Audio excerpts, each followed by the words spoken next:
All right, thank you everybody for tuning in. I just want to be able to talk to you guys about this Dez Bryant. And I'm telling you guys, there's been really no growth in Dez Bryant between year one of his career and to the latter part of his career. And everybody would like to say, well, Law, you hating.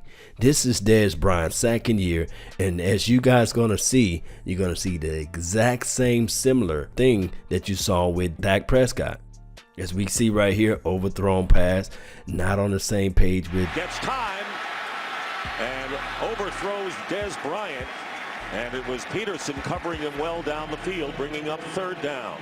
But Dez Bryant, I do know that everybody and their mama, uncle, cousin are saying that, okay, this guy was the next Randy Moss, the next Megatron, the next great thing since sliced bread.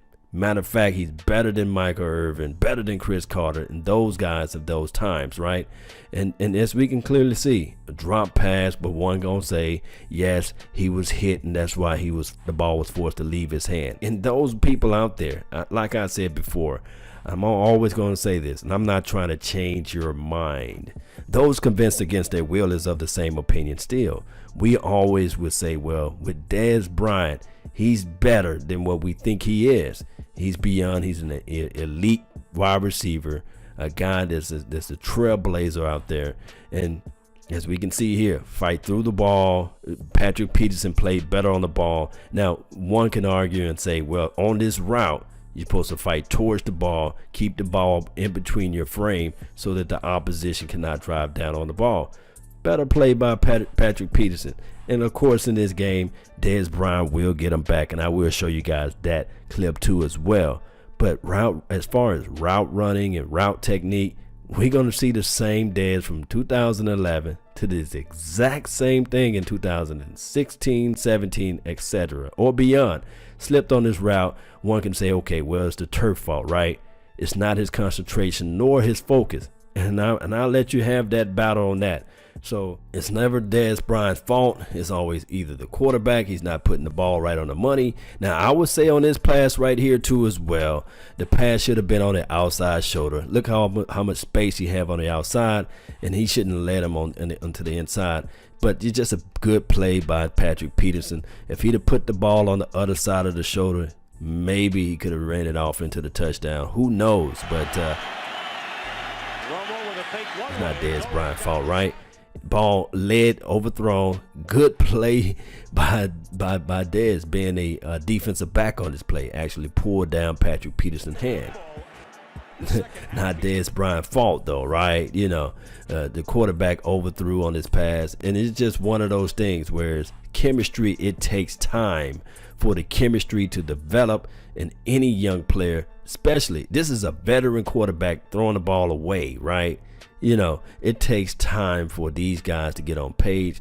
And if you look at the stats, you will see that the stats are just so similar of 2017. But nobody gives Dak Prescott that notion or that assumption that, hey, maybe they just don't have the chemistry. Maybe they just not meant to be together for one another. Dak Prescott needs to have time, and it takes time for those plays to develop. Now, even on this play right here, Dez Bryant lost the ball in the air. Good route on here. He got the separation just in the middle of the field. One can argue and say, well, the ball didn't travel far enough. You know, there's so many excuses that you can levy out there. Hey, maybe on this play right here, not on the same page. The ball needed to be a little bit backwards, right? And this is a drop ball by Dez Bryant. And we're going to see too as well, maybe the ball wasn't, put in between the frame. Maybe Dez Bryant stopped on the route. It takes time, guys. And we can point out and say, and point out to the high heavens and say, hey, Dak Prescott can't pass the ball. But what is going on with these plays? What is going on with the numbers and the ball hitting in between the numbers, or the ball pass on the outside? We can go on and on and on, and we'll see, hey, ball placement out of bounds. That's not even a 50-50 ball at that point. He can't catch that ball. Now, even on this play, man, wide open in the middle of the field, and you're passing it to the wrong person, right? You're passing to the out of bounds marker. you can't catch on these balls. None of these balls. But nobody was coming out saying crucifying this guy Tony Romo for pretty much passing the better ball to Richard Sherman on this play. It takes time for these chemistries to develop. And even on this play, not trying to say that Tony Romo cannot put it on the number, but who's going to catch that ball? Sometimes in life, guys, it takes chemistry. Even on this play too as well. Ball too low, uncatchable. And now this is a PI call, of course. The veteran DB was able to get a little jersey and pull his arm back, and the official didn't see it. The official had the blind vision going on, not able to see. But my thing is the reaction, the temperament. Is he in the mind of is the DB is in the mind of the receiver? Cowboys getting blown out on this game. It's 34-7 or something. Same play, strong physical defensive back. Stop and cut him off from his route, and he's not able to get the separation. Oh, what do you know? Another drop. Maybe the chemistry just didn't develop at this point. Maybe if the ball was passed a little bit to the inside, maybe that would have been a caught ball. But maybe that's Dak Prescott's fault, right? Ball passed to the inside shoulder. Should have been passed to the outside shoulder. Ball placement. Maybe that's Dak Prescott's fault too as well. Oh, my bad. That's Tony Romo passing him the ball. Guys, I'm telling you, it takes time. And even though now the Dez is on the opposite side, he's the older guy. It's still going to take time for certain players to get into their marker, for certain players to be able to run routes and things like that, to be on the same page. Now, even on this play here, the pass was pretty much passed right into the wheelhouse. Dez pretty much held up on his route. When you cut your inside route, you're supposed to break fast to your spot on that field. But we can all see with our eyes that Tony Romo pretty much telegraphed the ball to the opposition. Now on this play, uncatchable ball. Whose fault is that? Maybe you can say Tony Romo, maybe you can say Dez Bryant. Well, if that was Dak Prescott, it would be Dak Prescott's fault. But with Tony Romo, maybe it's Dez's fault. 13-13, of course he was blitz on this play and didn't have a spot on the place on the ball, couldn't step through his throw. Maybe if he had a quick release, maybe he can get the ball out, right? Those were things that we are hearing saying all throughout this year. And over 20-16, touchdown will win it all. Look, normally on that type of play on a Hail Mary, you want a 50-50. But guess what? That's not even a 50-50. There was a 0-0 chance. The ball was thrown out of bounds. So at this point and at this time, if Dak Prescott would have threw that ball and it was 20-16, and he's halfway, everybody, their mama, uncle, cousin would say, man, this guy don't have no arm. He can't pass. He can't hit water if he fell out of a boat. But we give Tony Romo a pass. We crucify Dak, but we give Tony Romo a pass. And even on this play right here, this was a curl route to Dez, but Tony Romo pretty much telegraphed it to Bobby Carpenter. The score is 27-3 at this point. The Dallas Cowboys is winning. They're pretty much leading through this game. Dominant game on the first and second quarter. But nobody crucified Tony, right? Everybody give Tony Romo a pass on his play. But if this was Dak Prescott, oh my goodness. Can you imagine the arsenal of hatred that's going to be aimed and directed towards his way? And keep in mind, this season alone was an 8-8 season. Not a winning season. I'm talking about an 8-8 season. This game right here denied us a chance of getting to the playoff. Think about that. Put that in perspective. 27-3, and you lose this game, and you're not going to the playoff. Now, I do know that this game was played in probably like the mid-range of the season, but think about the ramification. And Dez, on this play right here alone, maybe it's not his fault for not getting his other foot down. Maybe if the quarterback would have put the ball maybe into the more of the inside of the field, maybe he'd have caught the ball and ran up to the touchdown. People trip me out, man. When you're talking about football as a game of inches and everybody's trying to point fingers, sometimes when you point the finger, you got three pointing back at you, right? So what I'm saying is, guys, stop pointing the finger.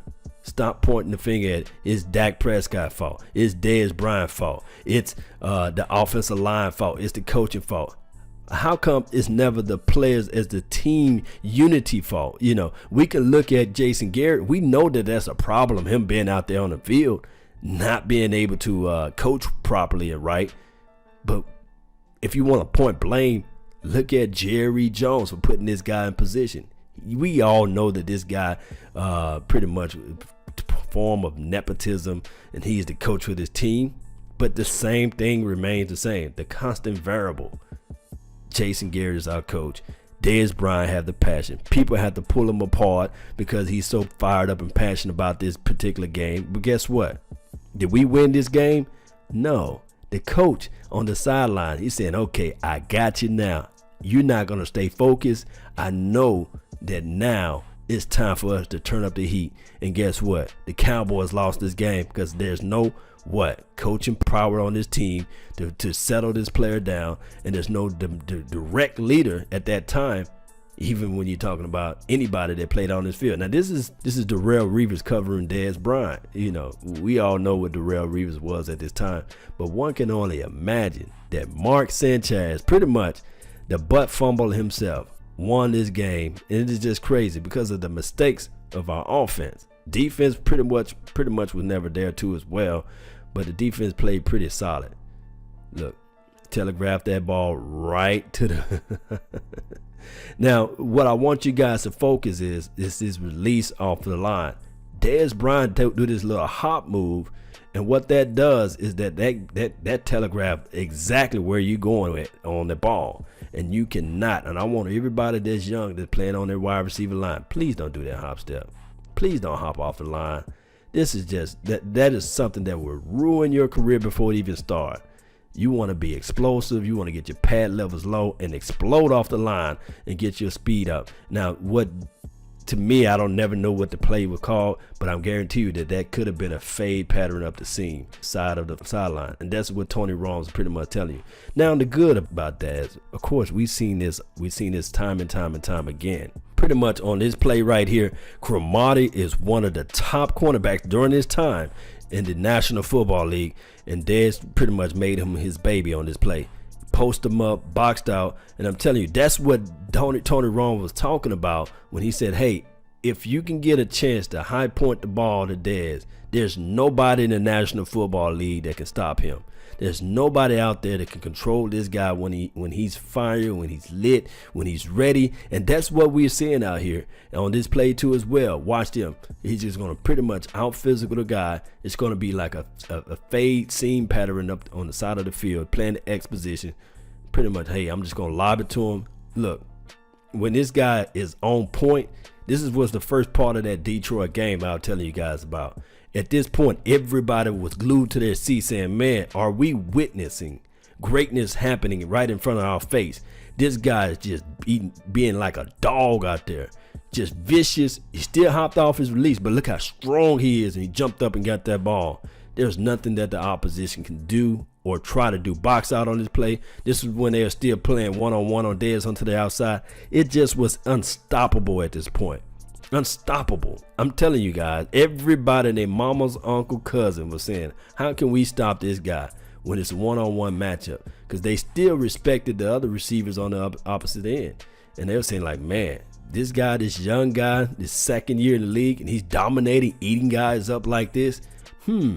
This guy's baby Megatron. At this game alone, that's when they started giving Dez Bryant the Desert-tron game and all this stuff. They gave him, they coined that name for him on that game. Now, the safety bit on this play, and he was wide the world open. Good play by Tony Romo. And like I said, hey, we lost this game too as well. But it's one of those things where it's, hey. Just look around. Roll looks back at Webster as if to say, what happened? 50-yard touchdown. Roll playing a man on the outside. He was able to get the separation, force the guy off of him, and able to get to the touchdown. And that's what we like to see out of Dez. We like this part of Dez. And this is what everybody remember on Dez game. This is why everybody throws up the X. And remember I was telling you about to the inside. Of course, Dez Bryant still have the power to just take over a game on anybody. But when he's double teamed and when teams start planning and crafting around him, it was a whole different story, guys. But even on this play alone, we saw the finesse Dez. We saw the greatness in Dez. And hey, good play onto the outside. He was able to sail like he's going to the inside and just move out to the outside with a good hook. And hey, that's what you like to see out of Dez, and throw up the X. That's what people fail to realize. People remember the X. People remember the touchdowns, but people don't remember the process and what it took for them to get there.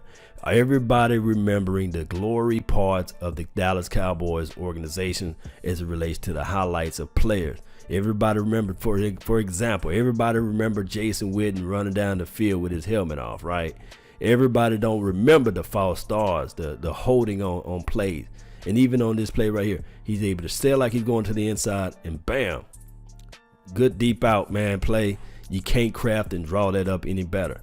And that's a damn good play by Dez Bryant. Good physical play, knowing that he's going to get hit by the safety, and was able to corral the ball and put the ball in and put 6 points on the board. We love to see that. We want to see that every Sunday.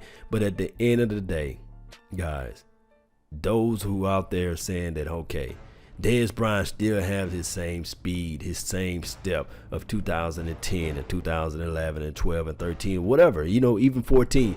Those who out there still saying that, you can believe that. Hey, I respect your opinion. And I always say it, like I said before, those convinced against their will is of the same opinion still. Now, is Dez Bryant the world's best wide receiver in the world? No. But what Dez Bryant is exactly what his jersey number is, an 8-8 guy, not an average receiver. But I'm just saying, what I'm saying is, what Dez Bryant is to me is a guy that is going to almost just open up your eyes and say, man, this guy is amazing. And then he's also that guy that's going to fumble the ball and drop the ball, or not get his feet down, or you can get into his mind. So to me, Dez is not an average receiver, but what he is, and it's just funny that he wears 8-8. But what I'm saying is, he's like that jackal, and he's like that hit, not a hit and miss guy, but he's more to me as a guy that if his mind not into it, if he's not focused in onto the play, then he can get lost real quick. But if they winning and he need to take over a game by that play, he can do that, But neither here nor there. Guys, I want you guys to take the moment to understand that it takes time for the quarterback and the wide receiver to develop with chemistry. But do we have time? Are the Cowboys nation, is Jerry Jones and everybody in that locker room, are they willing to say, okay, what we need to do with Dez is to give him one more year to see if he can develop that chemistry with Dak Prescott, or they pressing? I think it's more of the latter. I think that they're not I think that they're saying to themselves, hey, it's time out for all of this. I think we'd be better trying to move on without him. But that's all the time I have for today.